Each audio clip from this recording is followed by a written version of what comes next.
bem com vocês, meus amores? Eu espero que sim.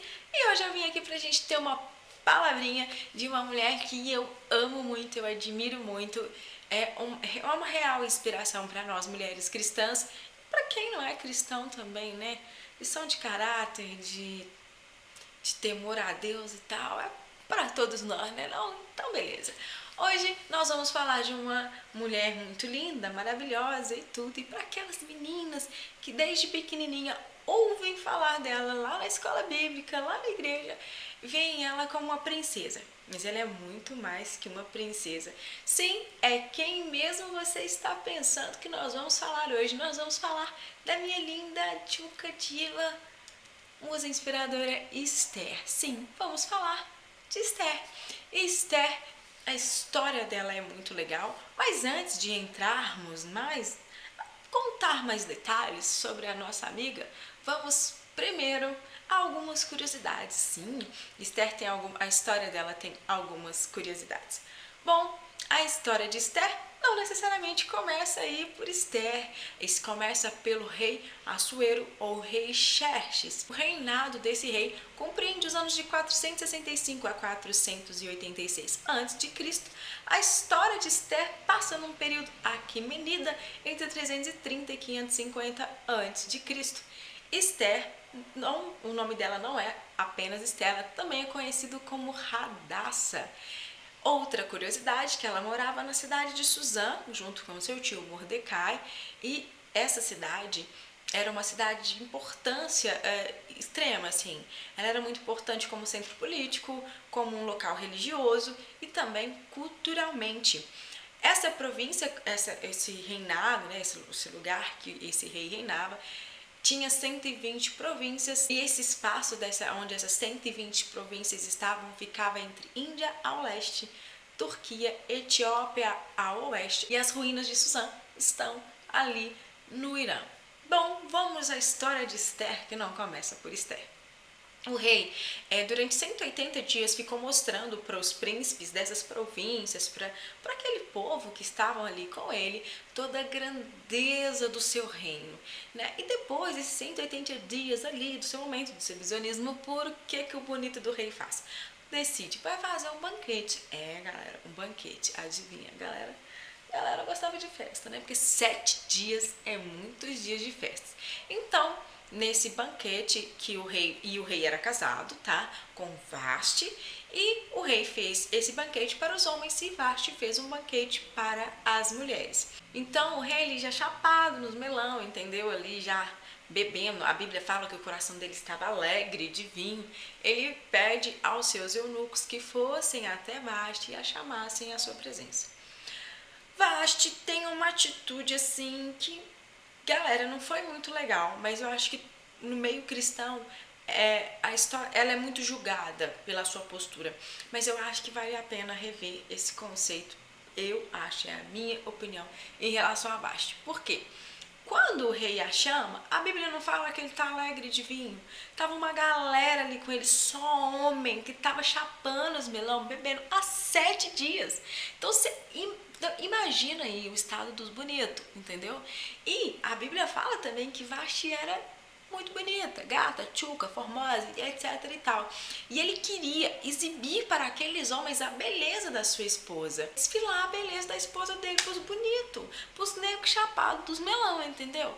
E o que Vasti fala? Não, eu não vou. Tem estudos, inclusive, que diz que Vasti estava grávida. Só que o problema tá, ela disse não para o rei. Naquele tempo não podia dizer não ao rei. Quando o rei te chamava à presença dele, era uma ordem. Você não podia dizer não, entendeu? Da mesma forma que você também não poderia ir à presença do rei sem ser convidado. Ali você seria morto, salvo que se ele te estendesse o seu cetro, beleza? Beleza. Aí vem sérios problemas no sentido que ela disse não para o esposo dela.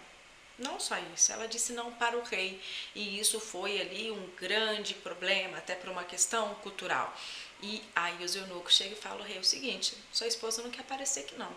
Então os amiguinhos do rei viram para ele e falam assim: é o seguinte, como assim ela te disse não? Ela não pode fazer isso. E isso é uma afronta a todos nós, homens. Sim, é uma afronta. Porque Esther disse não para o rei. Esther disse não para o seu esposo e ela ainda disse não. E ela é um exemplo para as outras mulheres, então ela foi nesse momento um mau exemplo.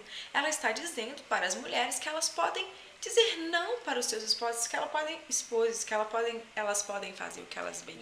Acaba com esse casamento, acaba com essa mulher, manda ela catar coquinho na esquina e manda aí trazer uma esposa para você.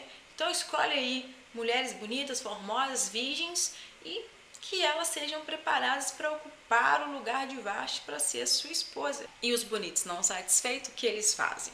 Um decreto para que todo homem fosse senhor de sua casa e que na sua casa falasse a língua do marido, a língua original do marido. Então, se meu marido fala inglês e eu falo português, na minha casa é proibido falar português, só pode falar inglês.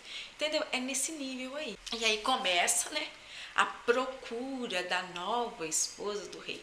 E aí que vem a situação que eu chamo carinhosamente de catálogo do rei. Sim, catálogo. Porque pegam aquelas mulheres dentro do perfil que eles queriam, mulheres jovens, belas, formosas e etc e tal, para ficar sendo preparada durante um ano para chegar na presença do rei e ele escolher quem ele queria.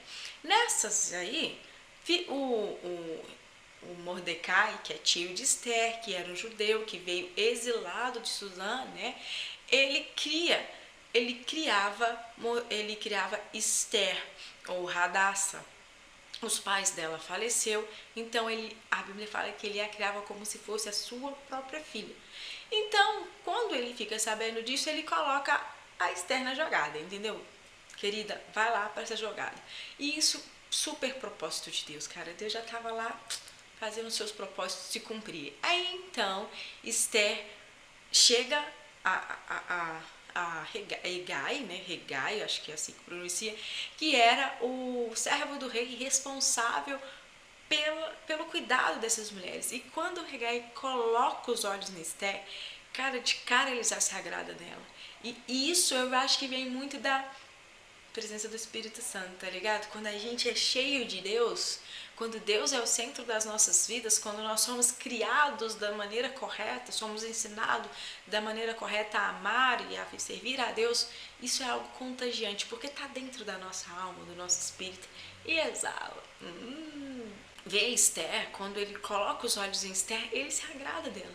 E mais que depressa, ele preocupa em colocar ela nos ungüentos, nos melhores ungüentos e alimentos devidos, né? Preparar com uma alimentação boa, saudável, para que no momento que ela fosse apresentada ao rei, ela estivesse mais linda, mais formosa. Nessa preparação de 1 ano, 12 meses, durante 6 meses elas eram preparadas com óleos de mirra e nos outros 6 meses com perfumes, com especiarias. E aí então elas eram apresentadas ao rei. Tudo aquilo que ficava disponível para você usar, para ir na presença do rei, joias, adereços, looks e tudo mais, ficava para aquela mulher, para aquela pessoa. E aí então as meninas, elas se enfeitavam muito. E Esther é o que? Uma estrategista nata. Porque às vezes a pessoa nem percebe, entendeu? Que ela é um ser bem inteligente. Esther, ela não podia se encher daquelas coisas. E no entanto, ela coloca menos coisas, menos adereços. Ela vai o mais natural possível se apresentar ao rei. Quando ele coloca aqueles olhos grandes dele nela, ele falou: bonita, você é minha nova esposa. Sucedendo a história, o tio de Esther, Mordecai, ele tem alguns problemas. Problemas esses com um cara encardido do capeta oficial chamado Amã. O que acontece com Amã? Amã, depois do rei, era o cara que mais mandava, entendeu? Ele tinha um ego deste tamanho, do tamanho do universo. Com esse ego gigantesco, o que o bonito queria? Ele queria que as pessoas se curvassem diante dele. E aí morava um grande problema, porque Mordecai não aceitava, entendeu? Porque judeu não se curvava diante de ninguém a não ser do seu Deus, entendeu?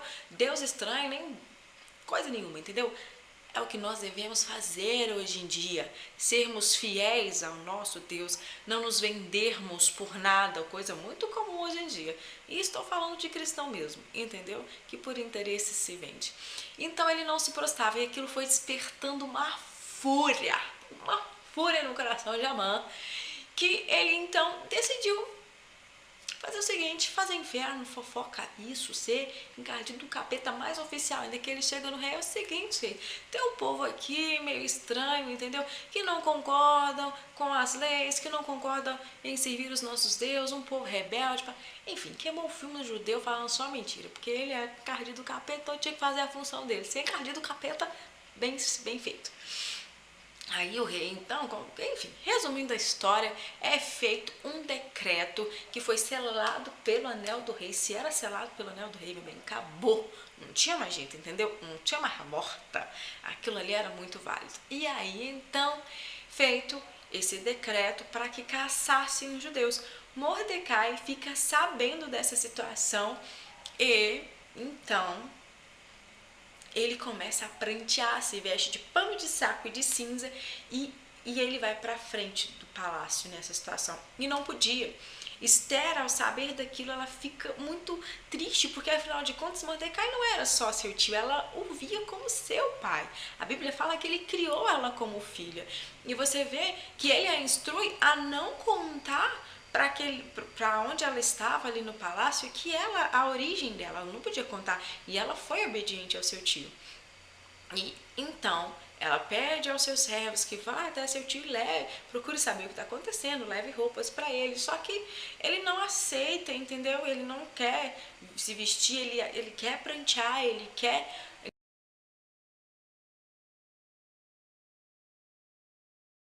E ela pôs esse decreto para todo mundo, para homens, mulheres, jovens, idosos, todo mundo entrou. E aí, após esses 3 dias, ela pede o rei, né? Olha como é que ela estava ungida, porque naquele tempo você não podia dizer não ao rei quando era chamado à presença dele, e você não podia ir até a presença do rei sem ser convidado, porque você era condenado à morte, salvo, né, se ele pegasse e estendesse o cedro dele para você. Bom, cheio da unção, da autoridade, depois de se consagrar por 3 dias, massacrar a carne para que, né, o espírito fique forte, ela vai até a presença do rei. E aí? Pensa, morreu a mulher? Não, querido. Claro que não, ela estava revestida da unção de Deus, do temor da presença do Senhor. E Esther também estava vivendo uma experiência incrível, cara. Pensa comigo. Esther muito provavelmente conhecia Deus mais de ouvir falar, aquela coisa, mas ela começou a ver os milagres e os sinais de Deus na vida dela. E aí o rei, quando a vê, estende o cedro e pergunta: esposa, o que queres que eu lhe dê, que eu lhe faça? Eu te dou tudo, é só você querer. E aí ela fala: rei, a única coisa que eu quero é um jantar, um banquete, né? Um momento ali com a sua majestade, a vossa majestade, e o nosso coleguinha Amã. E o rei, mais que depressa, concede o desejo a ela e então manda chamar Amã mais que depressa e tal, beleza. E acontece esse primeiro banquete. E Amã fica, gente, metido num canto. Porque, tipo, ele tava se achando a última Coca-Cola do deserto. O último biscoito do pacote, literalmente. Porque, tipo, a mulher do rei convidou ele para um banquete, entendeu? Era algo de muita honra, era algo de muito valor naquele tempo, era cultural. E aí, então, no jantar, papo vem, papo vai, o rei pergunta: esposa, o que tu queres? E pá, cedro nela, eu te dou tudo que você quiser, aquela coisa toda. O que a esposa vira e fala pro esposo? É o seguinte, esposa, eu só quero outro banquete. Só isso. Então ela vai lá, faz outro banquete no dia seguinte. A Amã vai embora metida. Nesse trajeto para casa, olha como as coisas acontecem na nossa vida se a gente não vigia. Vamos vigiar, porque os encardidos do capeta estão aí para servir o inferno mesmo. A Amã passa, Mardoqueu tá ali e não se curva. Ele chega em casa com um misto de emoções. Feliz pelo que aconteceu, pelo banquete, e com muita raiva, porque Mordecai não se curvou para ele mais uma vez. Oh, que tristeza em minha alma, Porque o cara não se curvou, sabe? É muita arrogância, é muita prepotência. Aí então, ele fala para sua esposa, Zeres, encardida do capítulo 2, que o que aconteceu para Zeres e a galera que tá ali na casa dele, os amigos e tal. Aí, o que acontece? Surge, né, a brilhante ideia de mata esse cara, faz uma forca e enforca ele ali, entendeu? Beleza, só que Deus não dorme e cuida de nós. O rei tá ali pronto para dormir e perde o sono. E ele fala com os seus servos: galera, lê pra mim um livro ali das coisas que acontecem aqui no reino e tal. A galera começa a ler o livro. E aí lê o que fala lá no início do livro de Esther, que Mordecai está ali, né, nas redondezas ali do palácio, no átrio do palácio, e ele descobre que dois homens, que são Bigtan e Teres, estão armando contra o rei. Ele conta para Esther, que Esther conta para o seu esposo, que fez, um cara que não tem temor de Deus, fez uma coisa que muito cristão não faz e devemos fazer. Ele foi procurar saber se aquilo era verdade, foi verificado, foi confirmado que era verdade. Outro ensinamento, galera, fala a verdade. Olha que honra que foi para Mordecai. Às vezes a gente não dá valor nas nossas ações do dia a dia, mas isso é muito importante, porque no dia a dia, na sua conduta do dia a dia, ele era um homem íntegro, sincero, verdadeiro. E isso fez, uma coisa que ele fez lá atrás, refletiu lá na frente, entendeu? Não deixar que uma injustiça acontecesse, independente de para quem fosse essa injustiça, sabe? Ser íntegro mesmo. Não é ser X9, ele foi íntegro. E aí então os eunucos leem para ele lá, o seu servo lê e fala: o que acontece, né? Que tinha uma conspiração contra o senhor. Mordecai ficou sabendo que Bigtan e Teres queria fazer lá umas coisas que não devia.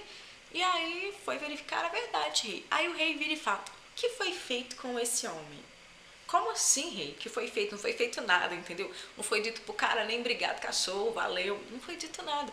E o rei, mas quem é responsável por isso? Quem é responsável, gente? Se vocês adivinharem, vocês ganham palmas.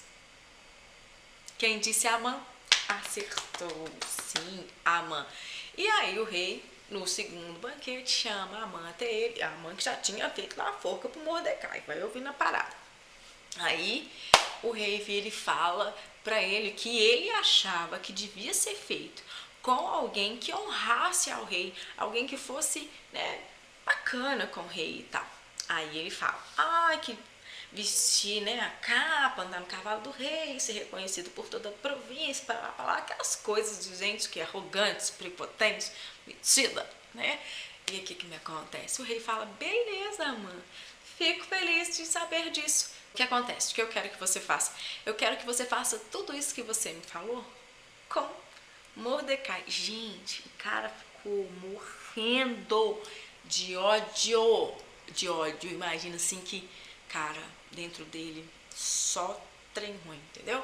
Aí o que ele faz? Ele vai lá e faz o que o rei manda. Sim, ele dá as honras merecidas a Mordecai. Aí, gente, aí que o ódio deve ter reinado dentro do coração dele por completo, no corpo todo, não só no coração, creio eu. Beleza, estavam ali no segundo banquete, coisa vai, coisa vem. O que me acontece nessa parada? É o seguinte, e ele estende o cedro: esposa, tudo que quiseres te darei. E aí então Esther conta pro rei todo o plano que Amã tinha contra os judeus, e ela vai e solta, né, aquela pérola, aquela coisa que dói no coração. Ela conta pro rei que ela faz parte desse povo, que ela é judia e que esse povo vai ser exterminado, e ela junto com esse povo por causa da sua origem.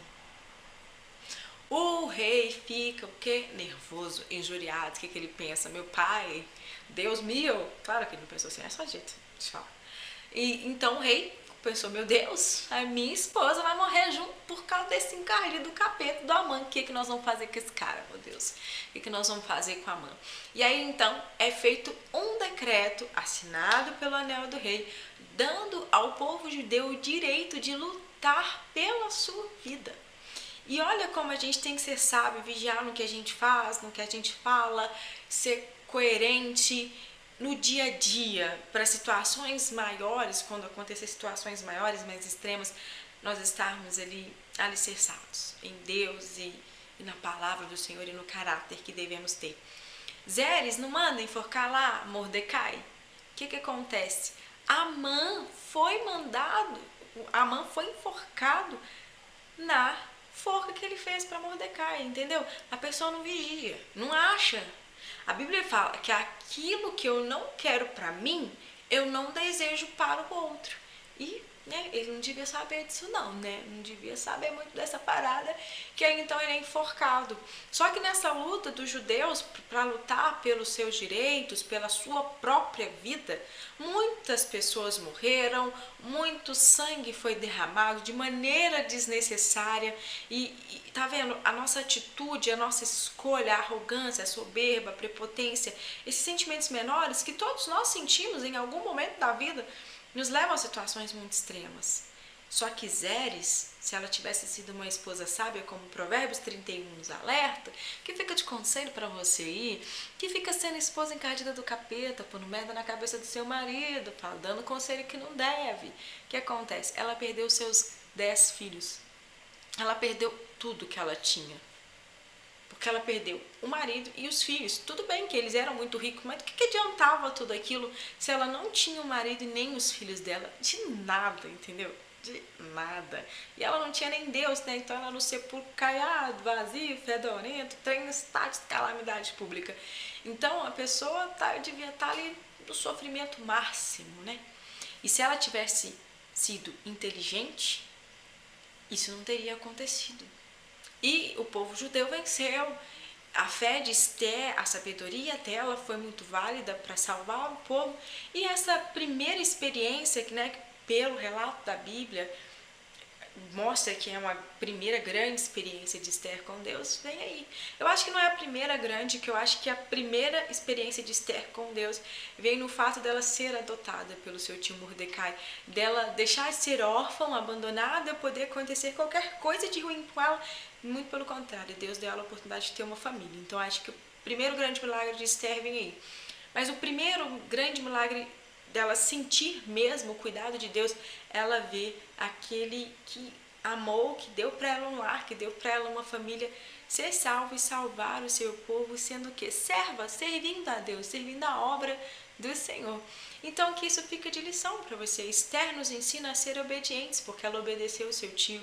Esther nos ensina que menos é mais, entendeu? Esther ensina que precisamos ter fé, precisamos ser inteligentes e estrategistas, buscar em Deus, consagrar nossa vida ao Senhor, massacrar nossa carne e nosso espírito, ser levado, tá ligado? Que não é muito fácil não, jejum não é muito fácil, mas vale a pena.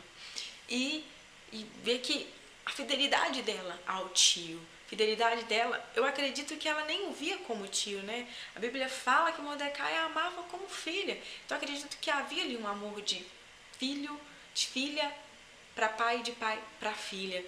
E a gente vê também que a gentileza de Esther em como tratar as pessoas, em como tratar os servos, trouxe benefício para ela. Então, quando no dia a dia o caráter de Cristo está em nós, quando eu vivo aquele versículo que a Bíblia diz, metanoia, quando eu mudo, tudo muda, né? Transformar a mente, como Paulo diz ali aos Romanos, para viver a boa, perfeita e agradável de Deus, isso tem que ser no dia a dia, no cotidiano. A gente analisa que atitudes do cotidiano de todos eles os levaram a uma grande vitória, a ver a graça de Deus de maneira soberana sobre a vida deles, mas também daqueles que não tiveram caráter e viveram a total ruína.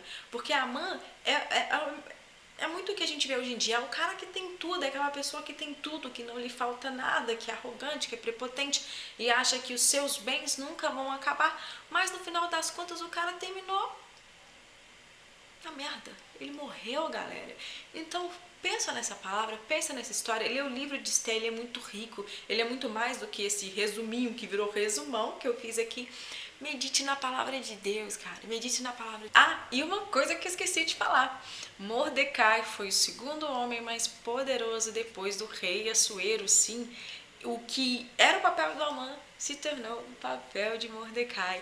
Olha que história linda que esse homem nos deixa, né? Fidelidade, ensinar o caminho certo à criança ao qual se deve andar para quando for grande não se desviar, amar o próximo, amar alguém. Eu vejo que há muito preconceito em relação a adotar, mas os crentes que têm preconceito de adoção, olha aí a Bíblia falando pra gente que nós devemos adotar. É, isso mesmo.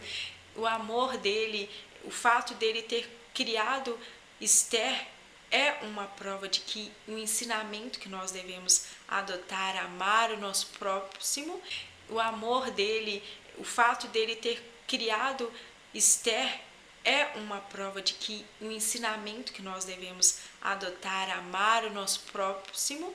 E eu vejo da seguinte forma: nós somos adotados por Deus. Sim, somos adotados por Deus. Por que nós somos adotados por Deus? Somos sim. Jesus veio morrer na cruz para fazer e clamar por essa adoção, dar entrada na papelada, nos trâmites legais. O Espírito Santo vem consolidando tudo isso. Então, cara, seja instrumentos na mão de Deus, seja um Mordecai, seja uma Esther, querido, seja uma bênção. E não se esqueça de deixar o seu joinha para mim, de se inscrever aqui no canal. E do mais, meus amores, milhares de beijocas de cereja. Até o próximo vídeo. Tchau!